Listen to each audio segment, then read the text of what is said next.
spectacular gadgets.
What's going on, everyone? It's Tay with Spectacular Gadgets, and I am testing out the front-facing camera of the brand new Samsung Galaxy Z Fold 4.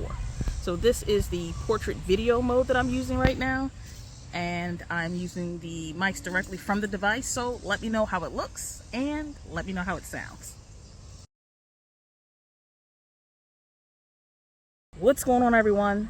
I am using the inside selfie camera of the Samsung Z Fold 4, and I can tell you right now, I'm not very impressed with this.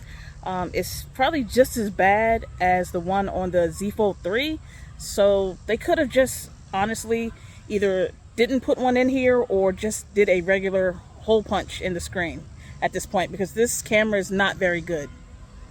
What do you guys think?